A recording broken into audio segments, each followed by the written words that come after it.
So the great news is all the work is done. The book is ready. What? It's ready to go. Are you kidding me? No, I made a goal for myself. I wanted it done by end of August. I was a week early because I just stayed up every night and tried to finish it.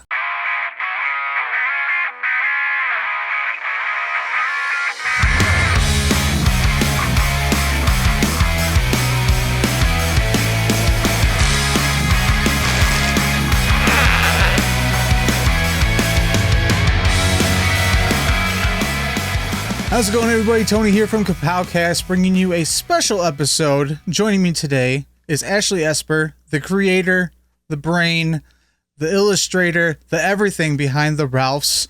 Ashley, how are we doing today? I'm good. How are you doing today? I'm doing all right. How's the weather down south there? It's nice today. We're heading to the beach today. Oh, you're going? Oh. Yeah. It's about the right temperature here for that too. Is to actually like go out and go to one of the lakes that is like abstractly like cold all the time. Yeah. It's the perfect temperature here too. And here we are inside talking to each other via the internet. And to kind of give everybody a roundabout what's going on, Ralph's number 3, issue 3 coming up. Kickstarter launching this week, possibly right now when you're watching this and or listening. When this airs, it should be September 15th. So whatever. It should be. It should be. I'm hoping that's the hope. Pray to the almighty podcast gods that everything works out that way. Yes. So let's get right into it. Where did you come up with this whole idea of the Ralphs? So the Ralphs came kind of just from doodling one day. I've always drawn my whole life. I've always been an illustrator. I used to draw. I think the first cartoon I ever learned to draw like a pattern of like, I can draw it not by looking at a picture, was Scooby-Doo. Yeah. And yeah. So I like had a pattern of where to start and where to certain curves and angles go. I probably could still do it if I really tried, but so I just started drawing characters I know and that I loved growing up. And then I fell off of it a little bit because I thought, there's no real career in being an artist, or that's at least what I thought back then. But a few years ago, I wanted to get back into it and just got in love with drawing.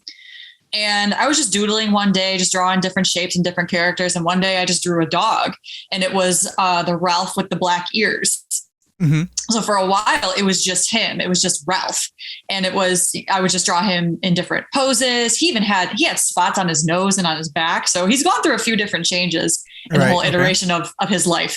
So yeah, I just started drawing him different, like basically character concepts of what I would do if I were to put him into a comic, because I just was drawn to him instantly. I was like, this is my creation. And then one day I drew a second one, and he was a little bit variations. He had white ears. He had 2 different black paws. And so I said, why not just make them a pair? Why not just have that buddy system type of deal? Mm-hmm. And so I just started drawing them as one-off comics, just, getting bones, because that's what dogs love, is bones and treats and the silly basic stuff.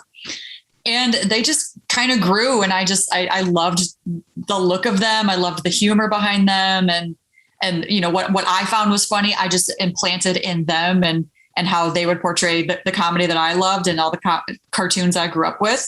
Mm-hmm. And I just put it in a new body in these 2 little dogs. The first issue that was completely self-published, right? Like you did all the grunt work and all that stuff. I did everything. Yeah. At the time I was self-published because I wasn't with Guerrilla Publishing yet. Guerrilla Publishing, I'll get into them in a second, because I forget you're not Chicago, you're Michigan. So all the interviews I've done so far, everybody's like, oh, Julio and them. So I'll get into that in a second. So I wrote it, I printed it because I worked for a printing company at the time. So I did everything. I assembled them. It was a complete labor of love. Yeah. So that was my baby. And that was the first year I released it at Northwest Indiana Comic-Con. It was my second year there. Okay. It took off crazy. I almost sold out of copies that day. It was awesome. I think it's the most adorable thing. I think it was a few years back when I actually picked up issue 1 when you were at Monroe. Yeah. And I obviously I'd followed you on social media, so I kind of knew the gist of what I was getting into. But for those people that maybe are still on the fence, they haven't picked it up yet. What can you tell them that's going to give them a heads up what to expect when they're reading the Ralphs? So the Ralphs are a love letter to a lot of the cartoons that our generation and even older generations and even some young generations, it's a love letter of an amalgamation of all those cartoons that we loved growing up. Mm-hmm. And, so I directly am inspired by Looney Tunes, Animaniacs, especially. That's my favorite cartoon of all time. Even hints of Hanna-Barbera, Dexter's Laboratory. I get told a lot that the Ralphs themselves look like it's either Spy versus Spy or the Angry Beavers. And I can definitely see the Angry Beavers because of the jagged teeth and the nose. So I was like, okay, yeah. So even them themselves, the way they look like something that came out of our childhood, you know? Mm-hmm. And so they're just like short bursts of just random silliness. Mm-hmm. It's not like a continuing, like a Marvel story or any normal comic book where it's issue 1 is the beginning of the story and that continues on. With the exception of the cliffhanger that's in volume 2, mm-hmm. that continues on to the 3rd issue, but mostly it's just short little cartoons, like a 7-minute cartoon you would see on Cartoon Network or Nickelodeon in the 90s.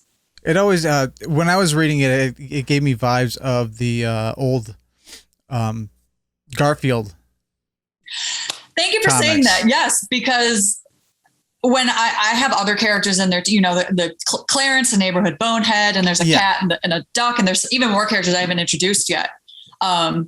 But I think about it, and it's like the Barnyard Gang from Garfield, where it's all those side characters, and then there's Garfield in them too. But they all mesh together. So I love that you said that. Yeah, you're the first one to recognize that. Thank you.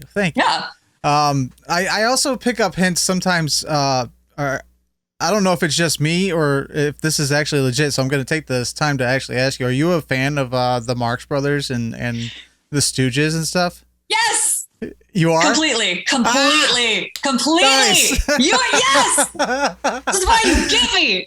Nice. Okay. Yeah. Awesome. No, and it's funny because you look at Looney Tunes, you look at Animaniacs, you look at the the Warner Brothers. Obviously, that's where the Marx Brothers were at the studio. You know, that was their thing.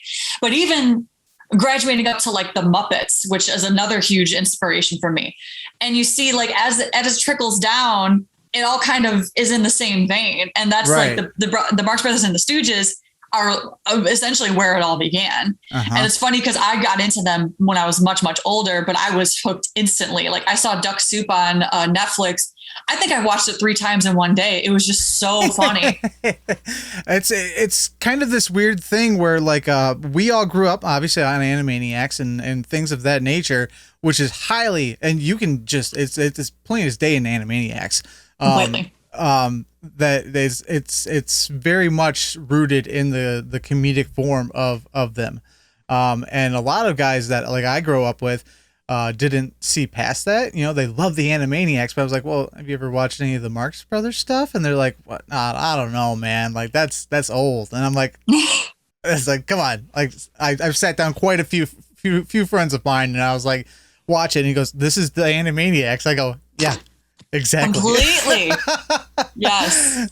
So I am put them all in the blender, and that's what it is. Yeah, that's what the Ralphs are. It's the best day, the best afternoon watching the Marx Brothers, and then go off and compare them to your old the old cartoons of yesteryear that we grew up on, that we so much grasped to. Yeah. Awesome. I'm so glad that I was right about that. I'm going to toot my own horn there. Yeah. So. You were talking about Guerrilla Publishing. Yeah. So you teamed up with them on issue 2, right?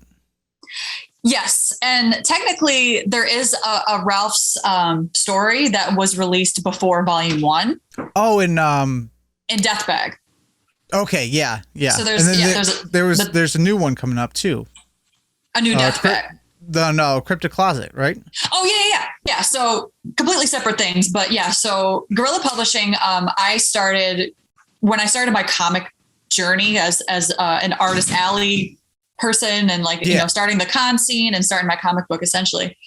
Julio Guerra, who is a Northwest Indiana legend. He won't admit that, but he is.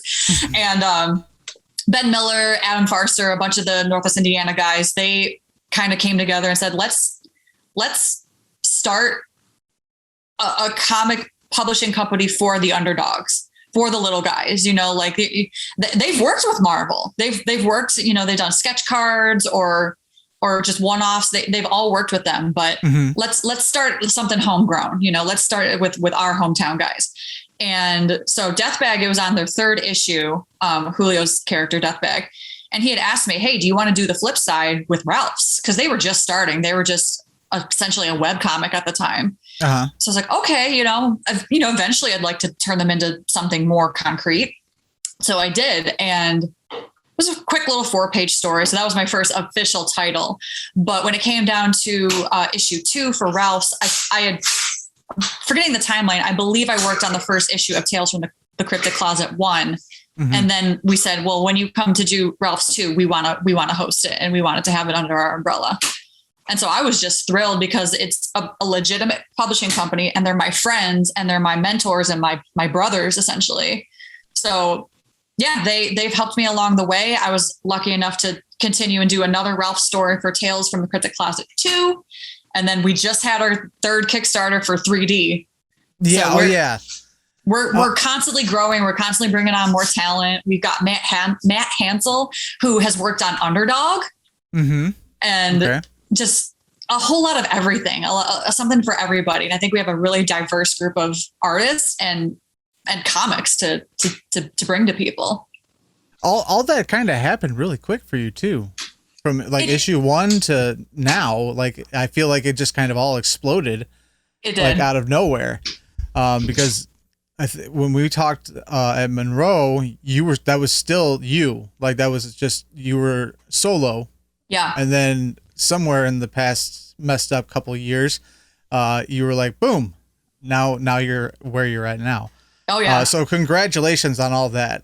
Thank you. And I don't know, like is it like something within your family? Do you guys like, you know, cast like spells where you're all just successful? Like, you know, we think about it all the time. We kind of like me and Kyle, we're like, man, we're really doing what we want to do. Yeah. It's crazy. And our parents, they couldn't be prouder. My parents are awesome. Yeah. I'm sure. Yeah, no, I constantly give him crap. I go, I don't know how you do it, dude. Like, I just don't know how you do it. we just need to surround ourselves with the right people. And that is, I say that all the time. That is key. That you need a collective group that like you surround yourself on, that like, that's how it feeds it. It's weird. I mean, look at you guys, look at Kapowcast.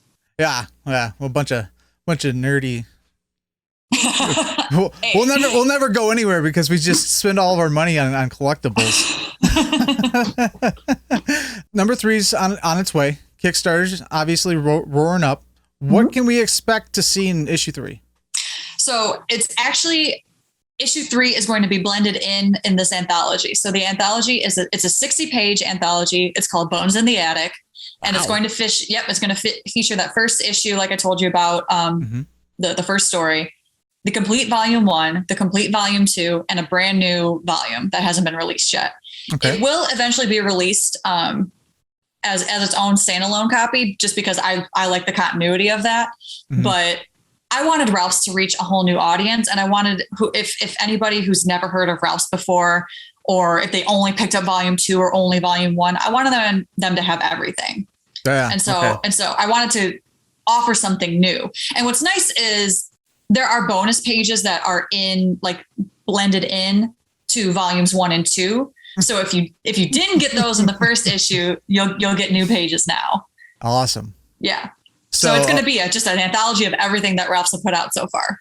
Wow. Okay. So that's huge. I thought we were just getting another issue, but that's pretty big news right there. Oh yeah. I'm excited for that.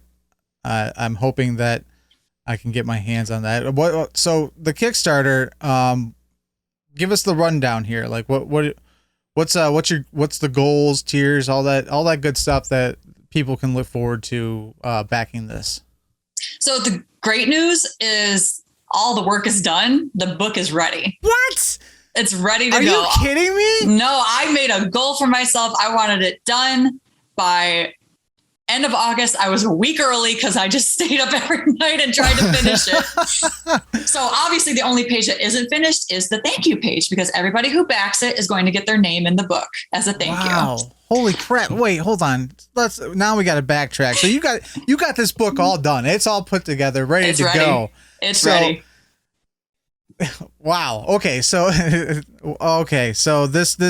Kickstarter, how long is it going to go for? It's going to go for a month.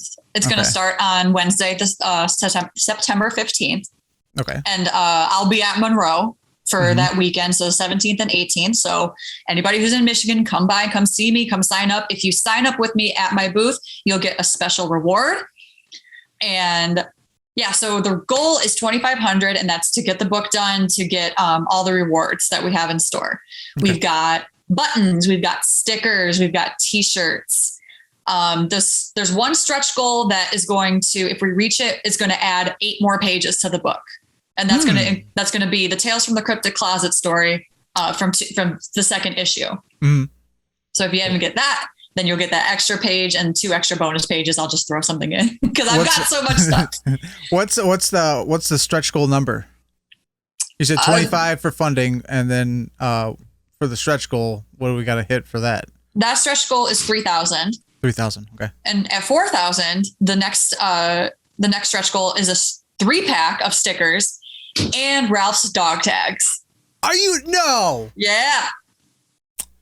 Oh yeah. Girl. Let's get it there. That's awesome. Let's get it there. Yeah, we got to get it to the dog tags, because those would look pretty good hanging on one of these details here. Yeah. So, yeah.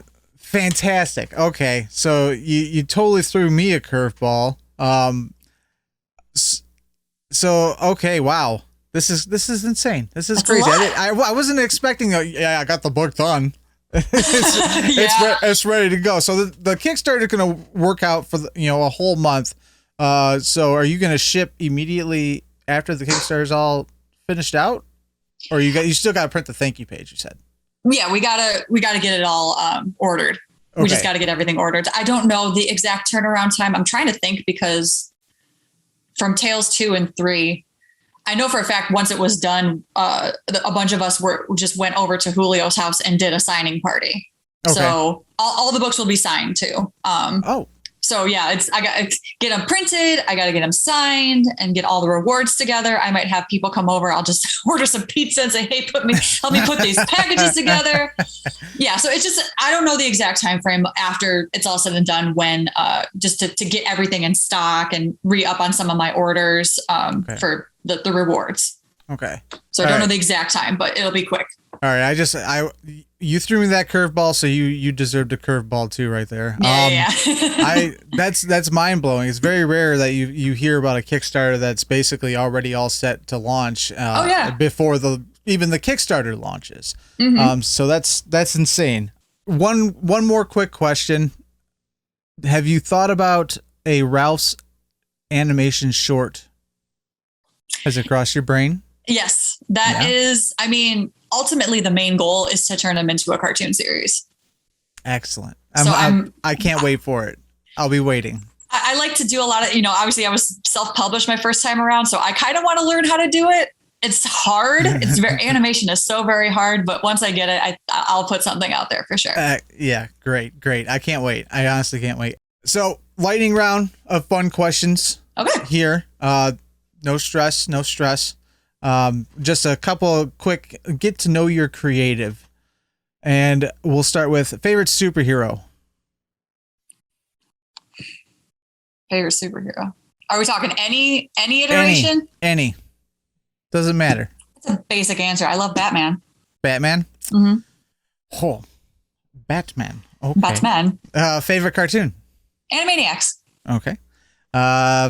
Go-to feel-good song. Stand Out from a Goofy movie. Awesome. Go-to feel-good movie. Can't be Goofy movie, though. Duck Soup. Duck Soup. Okay. All right. Cool. And then favorite podcast. Ooh, Talking Tunes with Rob Paulson. All right, there you go. Or Gilbert Godfrey's Amazing Colossal Podcast. I have not listened to that one yet. There's been quite a few people that are like, you need to listen to this because you would love it. So now I'm gonna have to put you know what? We'll just write it down right now. There's a lot. They've done a couple hundred episodes at this point. You just find people. It's a lot of old Hollywood too. Yeah. Which is really cool. I love, obviously I love that kind of stuff. I love that kind of trivia. So hearing about it from the people who lived it is just really, really cool. Awesome. So before we close out this thing, let everybody know all the information that they need to do to back the Kickstarter, find you on social media.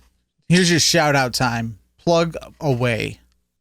Kickstarter, Ralph's Bones in the Attic, starts on September 15th. That's a Wednesday. It'll launch for a month. You can find me on Instagram, Facebook, and Twitter at Skulls and Sketches, SKULLSN Sketches. Or there is an Instagram page for the Ralphs. It's just _Ralphs. You can search Kickstarter. You can just search Ralph's Bones in the Attic. There is a Patreon page if you'd like to sign up for that as well. I'll be having probably a bunch of stuff on TikTok, like drawings, and I'll go live on Instagram a bunch. Yeah, that's basically where you can find me, and I hope to have your support. You got a TikTok too? I basically watch TikTok. Now I'm just going to use it as a promotional tool. Ditto. Yeah. Ashley, thank you for taking some time out of your busy day. I hope you enjoy yourself at the beach. Yeah, thanks. Thanks, Tony. I appreciate it.